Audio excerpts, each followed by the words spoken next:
بسم اللہ الرحمن الرحیم۔ ناظرین السلام علیکم۔ ناظرین، آج ہم بات کریں گے تھوڑا سا اپنے پڑوسی ملک افغانستان کے حوالے سے، کیونکہ گزشتہ کچھ عرصے سے دونوں ممالک کے درمیان تعلقات میں ایک تناؤ کی سی کیفیت پیدا ہو رہی ہے۔ حالانکہ طالبان کے حکومت کے قیام کے بعد یہ توقع تھی کہ دونوں ممالک کے درمیان تعلقات بہت خوشگوار ہو جائیں گے اور پاکستان ایک مرتبہ پھر اپنی اس طرح سے بے فکر ہو جائے گا، مگر بدقسمتی سے بعض وجوہات کی بنا پر ابھی تک دونوں ممالک کے درمیان وہ جو ایک اعتماد سازی کی فضا تھی یا جو ایک اعتماد کا ماحول تھا، اس کو مسلسل نقصان پہنچ رہا ہے اور تعلقات میں کشیدگی بڑھتی جا رہی ہے۔ اس پہ بات کرنے سے پہلے ہم تھوڑا سا افغانستان کا ایک سرسری سا ایک تاریخی جائزہ لینے کی کوشش کرتے ہیں۔ ناظرین، افغانستان کا معاشرہ ایک کثیر اللسانی معاشرہ ہے، جہاں پر ہمیشہ سے ایک ایسے سیاسی نظام کی موجودگی یا قیام یا نفاذ ایک چیلنج رہا ہے جو تمام لوگوں کے لیے قابل قبول ہو۔ عام طور پر تو افغان کا لفظ پشتونوں کے لیے استعمال ہوا کرتا تھا، مگر 1923 میں جب افغانستان میں جو آئین آیا، بلکہ اس کے بعد جتنے بھی آئین افغانستان میں آئے 1923 کے بعد سے، اس میں انہوں نے تمام شہریوں کو افغان قرار دے دیا۔ یعنی اب افغان میں صرف پٹھان نہیں آتے، پشتون نہیں آتے، بلکہ افغان میں تاجک بھی آتے ہیں، ہزارہ بھی آتے ہیں، ازبک بھی آتے ہیں، ترکمان بھی آ جاتے ہیں۔ ناظرین، افغانستان کے مختلف ادوار میں مختلف آئین منظور ہوتے رہے ہیں، لیکن اگر ہم بات کریں اس وقت افغانستان کی، تو افغانستان کی ایک تنظیم کے مطابق افغانستان میں اس وقت پختون آبادی 42% ہے، جو ملک کی سب سے بڑی نسلی آبادی ہے۔ اسی طرح ایک غیر سرکاری تنظیم کے مطابق 27% تاجک ہیں، ہزارہ اور ازبک 9%، ترکمان 3%، بلوچ 2%، اور دیگر نسلی لسانی گروہ آبادی کا 8% ہیں۔ مائنارٹی رائٹس نامی اس تنظیم کے مطابق افغانستان کی 50% آبادی کی زبان دری ہے، جو فارسی کی ایک قسم ہے، جبکہ 35% کی زبان پشتو، جبکہ دیگر زبانوں میں ایمک، بلوچی، اشکون، گوجری، ہزارگی، مغلی، پشتئی، نورستانی، پامیری وغیرہ شامل ہیں۔ ملک کی 99% آبادی مسلم ہے۔ ناظرین، جب سوویت یونین نے افغانستان پر الغار کی تھی تو اس کے خلاف مزاحمت میں سب سے مؤثر کردار پھر پشتون آبادی کا رہا ہے۔ افغانستان کی اگر تاریخ کا مختصر جائزہ لیا جائے تو افغانستان کی درانی سلطنت جو احمد شاہ ابدالی نے قائم کی تھی، وہ 1747 سے لے کے 1823 تک 1747 سے لے کے 1823 تک قائم رہی، جس کے بعد امارت افغانستان کا دور شروع ہوا۔ یہ دور پھر 1926 تک جاری رہا، جس کے بعد افغانستان کو شاہی سلطنت میں تبدیل کرنے کا اعلان کیا گیا۔ یہ دور 1973 تک جاری رہا، جس کے بعد سردار داؤد نے بادشاہت ختم کر کے افغانستان کو جمہوریہ قرار دے دیا۔ تاہم یہ دور بہت مختصر ثابت ہوا اور 1978 میں سرخ انقلاب کے بعد افغانستان میں کمیونسٹ حکومت قائم کر دی گئی، جو 1992 تک ڈاکٹر نجیب اللہ کے استعفے تک قائم رہی۔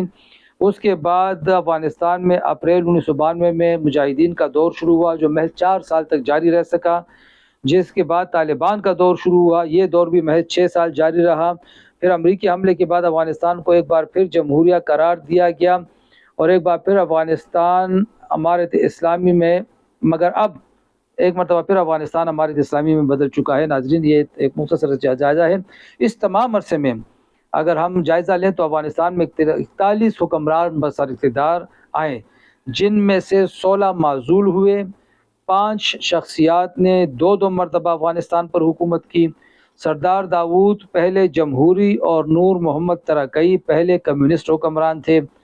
موجودہ افغانستان کے بانی شاہ احمد شاہ ابدالی نے اکتوبر 1747 تا 16 اکتوبر 1772 تک حکومت کی۔ اس کے بعد پھر ان کے بیٹوں کا دور شروع ہوتا ہے۔ ناظرین، افغانستان میں جو شاہی سلطنت تھی وہ کمیونزم کے بعد جو سردار داؤد نے ختم کی تھی، اور اس کے بعد یہاں پہ اب اس وقت طالبان برسر اقتدار ہیں۔ افغان حکمرانوں کا اگر ہم جائزہ لیں تو اس میں سے بہت سے ایسے ہیں جو قتل بھی ہوئے، بہت سے ایسے ہیں جو معزول بھی ہوئے، بہت سے ایسے ہیں جو دو دفعہ افغانستان پر آئے۔ اگر ہم جدید افغانستان کی بات کریں تو ظاہر شاہ کو ان کے اپنی چچا زاد سردار داؤد نے 17 جولائی 1973 کو معزول کیا، جس کے بعد وہ 27 اپریل 1978 تک برسر اقتدار رہے، یعنی انہوں نے کم و بیش کوئی 5 سال تک حکومت کی، جس کے بعد نور محمد ترکی 30 اپریل 1978 سے 14 ستمبر 1979 تک صدر رہے۔ ان کا تعلق پیپلز ڈیموکریٹک پارٹی افغانستان کے خلق گروپ سے تھا، جس کے بعد حفیظ اللہ امین 14 ستمبر 1979 سے لے کر 27 دسمبر 1979 تک صدر رہے۔ ان کا تعلق بھی پیپلز ڈیموکریٹک پارٹی خلق گروپ سے تھا۔ اس کے بعد ببرک کارمل 27 دسمبر 1979 سے 24 نومبر 1986 تک افغانستان پر حکومت کرتے رہے۔ ان کا تعلق اسی پارٹی کے پرچم گروپ سے تھا، اور ببرک کارمل ہی وہ صدر تھے جن کے دور میں دسمبر 1979 میں روسی فوج افغانستان میں داخل ہوئی تھی۔ ان کے بعد حاجی محمد چمکنی کچھ عرصے تک کے لیے کم و بیش 7-8 مہینے کے لیے حکمران بنے۔ بعد ازاں ڈاکٹر نجیب اللہ 30 نومبر 1987 کو صدر بنے، اور انہوں نے پھر 16 اپریل 1992 تک حکومت کی۔ ان کا تعلق بھی پرچم گروپ سے تھا۔ ناظرین، اگر ہم ڈاکٹر نجیب اللہ کی بات کریں تو ڈاکٹر نجیب اللہ کا دور بڑا ہی ایک ہنگامہ خیز دور رہا، اور انہی کے دور میں پاکستان کی طرف سے افغانستان پر مجاہدین نے 2 بڑے حملے کیے۔ سب سے بڑا حملہ جلال آباد پر کیا گیا، لیکن باوجود اس کے کہ افغان مجاہدین کو تمام اسلامی دنیا کی حمایت حاصل تھی، پاکستان کی بھی حمایت حاصل تھی، امریکہ کی بھی حمایت حاصل تھی، روس افغانستان چھوڑ کے جا چکا تھا، ڈاکٹر نجیب اللہ نے کامیابی کے ساتھ جلال آباد کا دفاع کیا اور مجاہدین کو ایک قدم بھی آگے نہیں بڑھنے دیا۔ یہ ڈاکٹر نجیب اللہ کی بہت بڑی کامیابی تھی، اور ڈاکٹر نجیب اللہ اگر چاہتے تو وہ اپنے اقتدار کو طول دے سکتے تھے۔ ان کا ایک انٹرویو ہمیں یاد آتا ہے 1986-88 کے زمانے کی بات ہے، جس میں انہوں نے یہ پیشگوئی کی تھی کہ یہ افغان مجاہدین مجھ سے استعفیٰ مانگ رہے ہیں، میں استعفیٰ دینے کے لیے تیار ہوں، لیکن میری یہ بات یاد رکھیے گا کہ میرے استعفے کے بعد افغانستان میں ایسی بدترین خانہ جنگی چھڑے گی کہ جس کے تصور سے روگٹے کھڑے ہو جانے چاہیے، اور افغانستان ایک بدترین تباہی سے دوچار ہو جائے گا۔ اور آخر کار وہی ہوا کہ جب انہوں نے اقوام متحدہ کی ضمانت پہ استعفیٰ دیا تو ناظرین، افغانستان کا پھر جو حشر ہوا، خاص طور پر افغان مجاہدین کے 4 سالہ دور حکومت میں افغانستان کے ساتھ جو کچھ ہوا، وہ تاریخ کا ایک بدترین باب ہے۔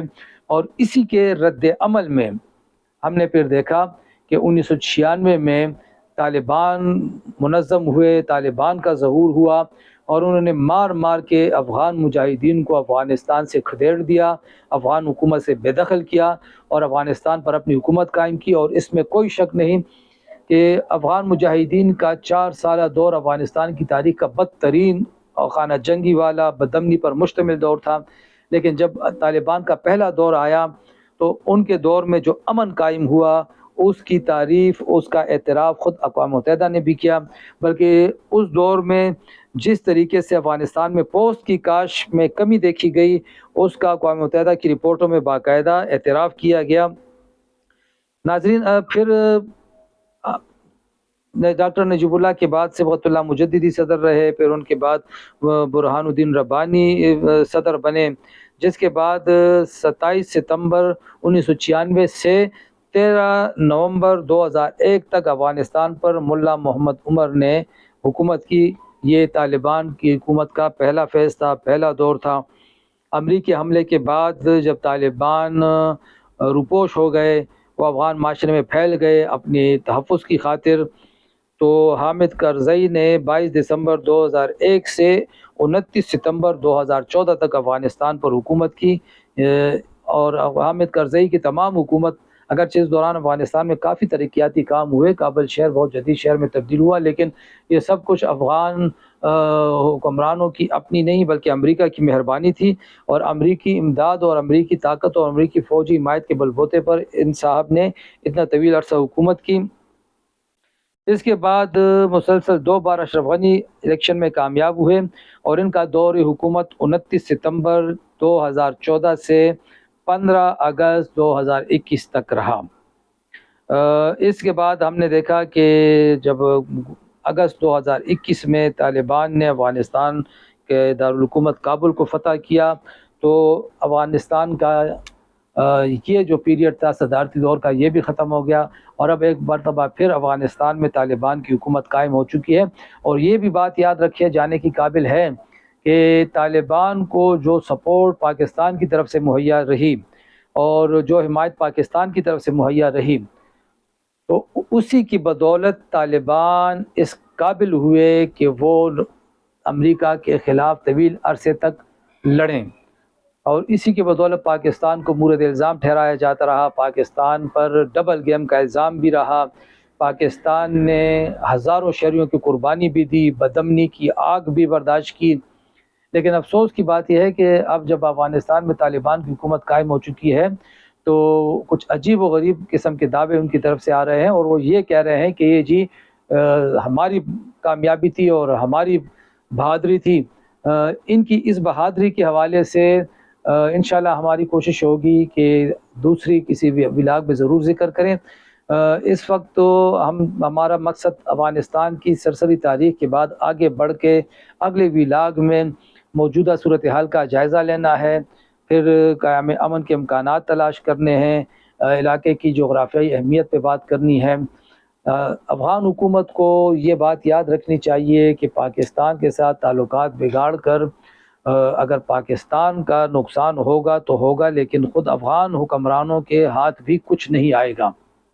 اتنی طویل سرحد رکھنے والا پاکستان افغانستان کے سے کسی بھی طور لا تعلق نہیں رہ سکتا، اور افغانستان کسی بھی طور پاکستان کو نظر انداز نہیں کر سکتا۔